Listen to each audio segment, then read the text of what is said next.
welcome everyone. This is going to be a short episode, to be very honest. I'm currently at Shell outside of Bangalore. So let's get things started. I've brimmed it to full tank. I'm heading towards the Kolar CCD. But that is not the reason why I wanted to do this vlog. The reason why I wanted to do this vlog is to talk about a very important topic.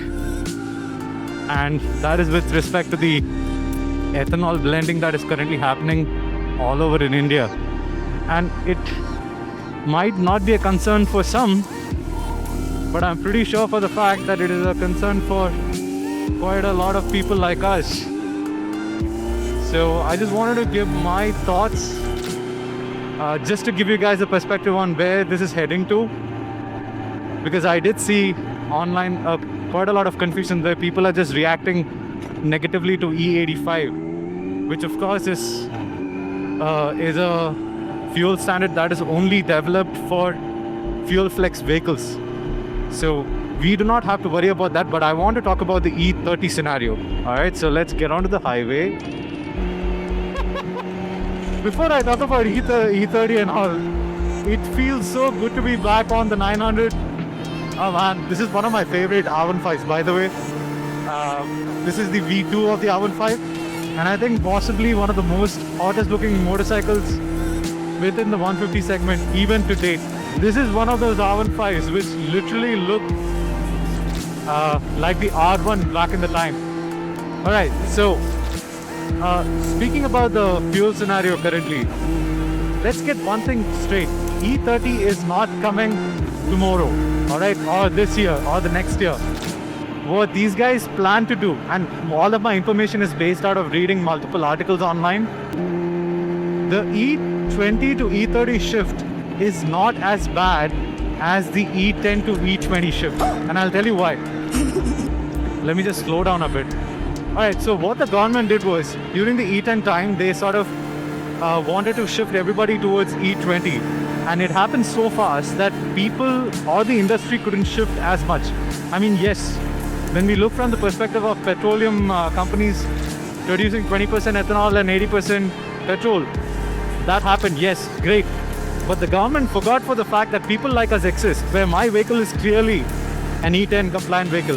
So, and you know the funny thing, all the vehicles in my garage are E10 compliant.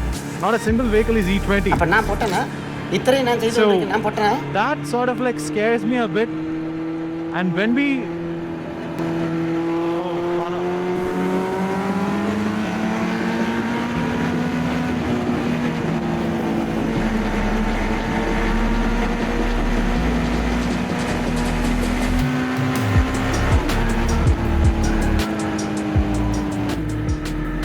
So, when we talk about from the government's perspective, the E10 to E20 shift was a horrible shift.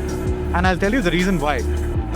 The government thought about a few things, well, how are we going to convert all the, industries pertaining to petroleum, producing petroleum products? How can we provide them, any sort of concessions so that they can start producing E20 compliant fuel as soon as possible?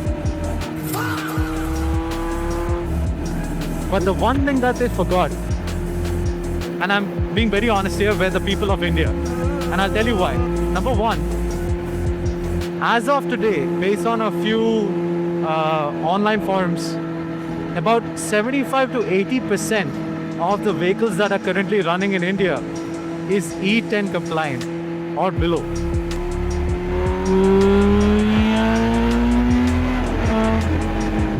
So the E30 rollout is not going to be like E10 to E20 rollout. The reason is because when the E30 is finally provided in India, they are planning to sell E20 as well as, if I'm not wrong, E25 along with it.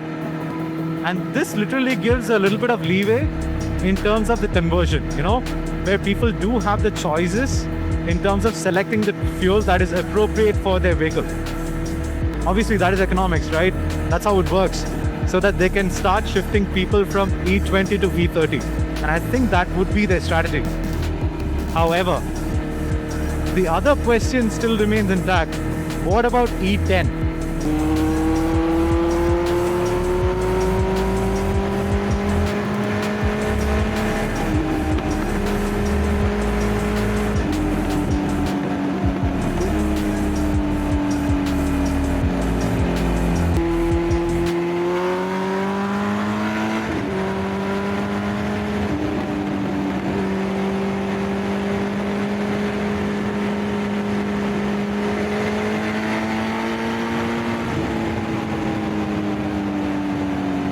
And when I fill XP100 to my bike, I think per liter is about 164 rupees.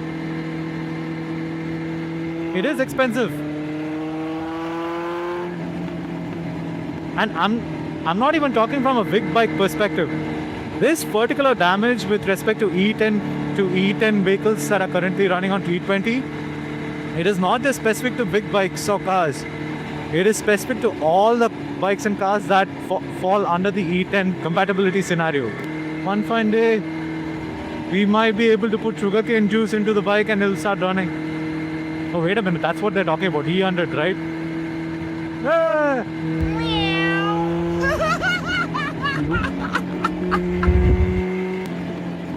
This particular area has such good roads, and one of my favorite routes, which I will be coming out on an episode for sure, is from here all the way to Tirupati. That route is amazing.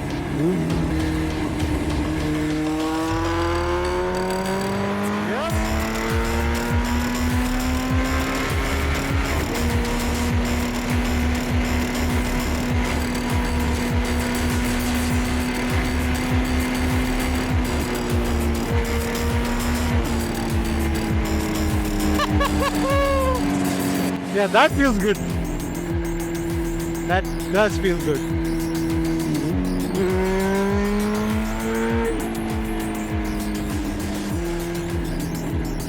I like this bridge because everything over here is hooked up except for that side.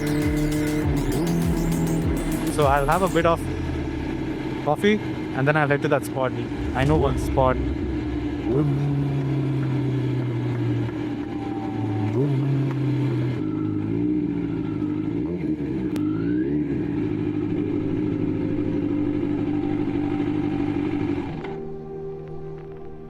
So finally we have reached the spot. This is my go-to CCD for all purposes.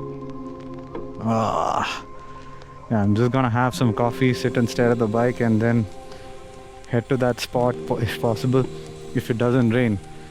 It's been raining for a while now, so I'm just a little bit afraid that it'll rain.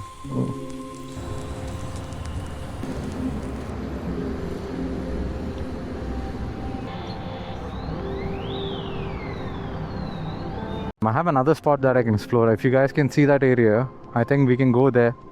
That spot, there is a really nice monolithic rock that we can probably see.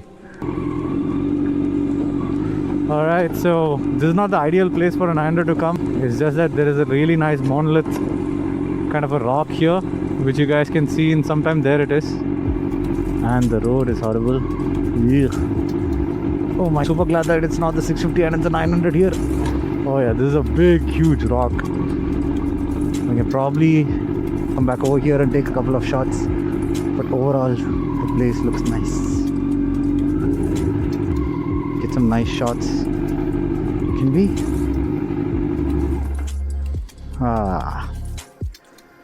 Not bad for a location, right?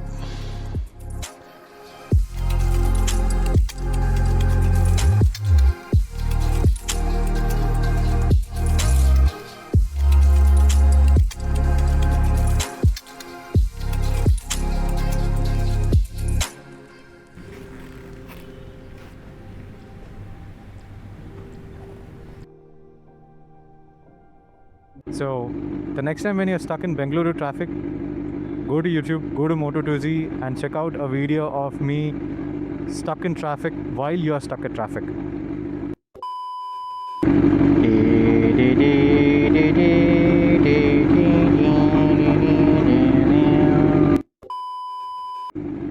Usually anybody can do this, but can you guys do this?